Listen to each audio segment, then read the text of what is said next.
It's the last days of 2024. Two things happen every time a new year is approaching. Some people, they're very excited. They had a really nice year. Everything went well. They hit all their goals. Everything is, they are really excited for the next year. Some of them have even drawn a plan for next year from November. And they're just really excited. They're in good mood.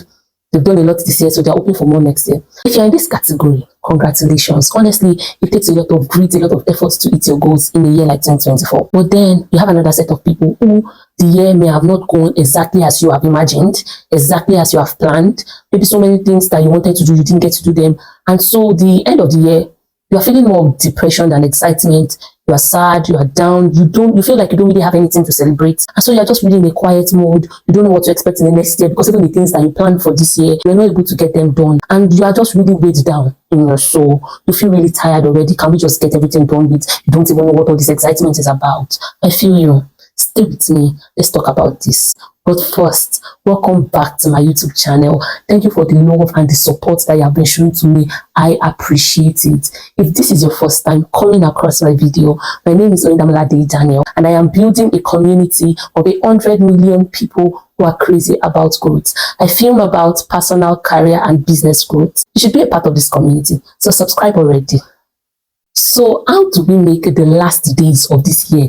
How do we make it count? How do we make it make sense despite all the several 300 and something days that didn't seem like it worked?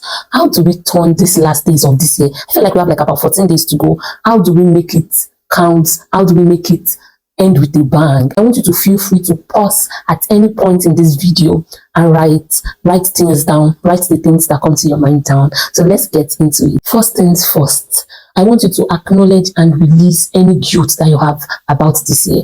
I want you to reflect on this year without judgment. I want you to look at not the things that you were not able to do. You've beaten yourself enough. You scolded yourself enough. Now, I want you to look at the things that you were able to successfully do, even if you did not think initially that they were big deals. Because a lot of times, there's a tendency that we always think about all the things I didn't do right, the things I did not do, the goals that I wrote down that did not come into fulfillment, the this and that. It's very, very easy to beat yourself up. But let us drop that one side for now. Today, right now, I want you to think about the things that you have been able to successfully do. Maybe you showed up for a friend. Maybe you got a new job. Maybe you showed up on the days where you were tired. You showed up for family members. Every single good thing that you did this year that you can remember in this moment, I want you to write it down so that we can shift your attention away from your inadequacies to the things that you were able to do right. And so that you can be motivated for the next set of things that we want to do. So first, reflect without judgment, and I need you to forgive yourself. Because if you want people to treat you kindly, if you want people to treat you with care, with honor, you have to learn to do it to yourself first. You have to learn to be gracious to yourself first. You have to learn to forgive yourself first. You have to take your eyes away from all the things that make you feel less of yourself and start to see yourself the way God sees you. So forgive yourself. Give yourself grace, because there's really nothing you can do about the time that has passed, but there's something you can do about the time that is coming, and it starts with forgiving yourself so that you can give yourself a fresh slate to work on. Sure, you get. Forgive yourself and connect back with your why. What makes you happy? Why are you in this world in the first place? What is your purpose? What are those things that God has told you about yourself before, that because of your inadequacies, you have taken your eyes away from them and you are now focused on the lies that life has thrown at you? Now, this next thing that we are going to do is that within this next, maybe like 14 days, you are going to pick one thing. I call it a micro win. One thing that you know that you can complete before the end of this year that is going to make you really proud of yourself, that is going to make you excited, because there's something I learned from my mentor. He calls it low-hanging fruits. Yeah, it works in such a way that when they have a very major project, so let's say this project is going to take them about a year before they see the result. That kind of low project is, there's tendency that engineers get demotivated on time along the way. One thing that he does is that he schedules smaller wins in between, schedules smaller projects in between that big project so that they can have small wins. So they do something and it makes sense and it works. And so they're excited and motivated to keep going at the big project, even though it is a long-term thing. I don't know if you get what I'm explaining, but it's called low-hanging fruit. A small win can make you excited and push through for a big win. And that's what we're going to do within these next few days of the year. Pick one thing that you know that if you complete it, you're going to be really excited and proud of yourself. Did you start a book and you could not finish? Is there a new business that you want to start? Don't wait until next year. Start talking about it now. Start your marketing now. Make a post about it. Finish your book. Apply for a job. Whatever it is that you know that if you do it before the end of this year, you're going to be really excited and proud of yourself. Write it down and take action. The next thing that I want you to do is to pick one bold thing that you have been procrastinating, that thing that scares the hell out of you, that you have been pushing forward, that you know that you're supposed to do this thing, but you're afraid. So you've been pushing it forward, you've not gotten around doing it. Let's do it within these next few days. Let us do that thing that you have been afraid of. There's something that doing both things do to you, even if it doesn't eventually work out as planned, but it will shake you off that place of stagnation to keep your heart, to kickstart your heart, start making your heart pump harder again. So you are excited again. I want you to do that thing that scares the hell out of you. If it is reaching out to somebody that you feel like the person should mentor you, reach out. Now, immediately after this video, reach out. If it is a business that you're about to start, talk about it. Whatever one big, bold, scary thing that you have been afraid of doing throughout the year, let's do it within these next few days. And then I want you to pick one day in these next few days to bask in your vision, to see 2025, to imagine how you want 2025 to be, and to plan for 2025. Just one day. Pick one day. You can eventually pick more than that, but I want you to schedule one day on your calendar right now. Pick your calendar and pick one day that you are going to use it to sit down and just imagine 2025 and write down your goals for the year. Even if it is things that you have written before this year that didn't work, rewrite them, reimagine them, bask in them, soak them in, pray about them, and get fresh word, fresh drive for the year. So I want you to now break down those your visions into different categories, say career, business, relationships, and all those kind of stuff, so that it will be tangible. You want to, apart from just having visions, oh, this is what I want to do, you want to break them into actionable steps. This is what I want to do. So I'm going to do A, B, and C to be able to get there.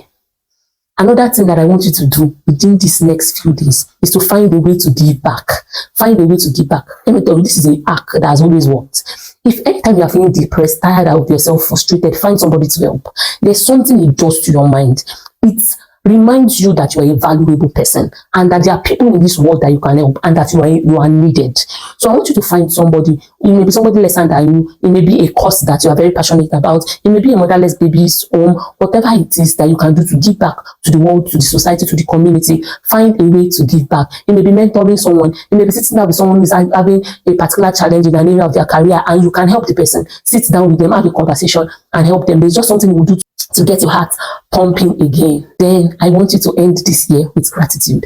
You see all those things that I told you to write down in the beginning. I want you to be grateful about them, no matter how small they seem. I want you to be very grateful about the things that you were able to successfully do.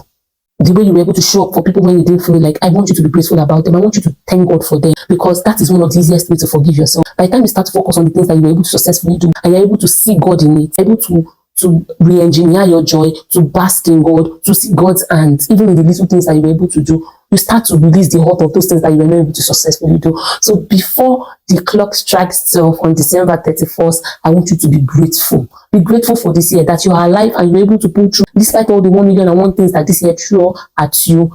It is a big deal. So please be grateful about it. End this year on gratitude. So to wrap things up, I've given you 3 major assignments from this video. The 3 things I'm challenging you to do. Number 1, complete a micro project. Pick one tiny thing that you're going to do and it's going to make you very proud of yourself at the end of the year. Number 2, do one very bold thing that scares the hell out of you. And number 3, give back to community. Find a way to do something for someone that makes them happy. Let's do these 3 things and see how this year ends. One thing is, you cannot really change how things have gone, the days that have gone. When you see these last few days, you can make it power-packed. You can do something about it. And you see all these simple tasks that I have just mentioned, you are going to see what it will do to your heart and how it will allow you to roll into 2025 with power, with a sense of purpose, and with a sense of direction. So what's that one bold thing that you plan to do? I can't wait to see it and engage with you in the comment section. So put it in the comment section. Besides, if you have not liked this video and subscribed, please like, share, subscribe so that you'll be the first person to see my next video. I hope this has helped you. Thank you for watching.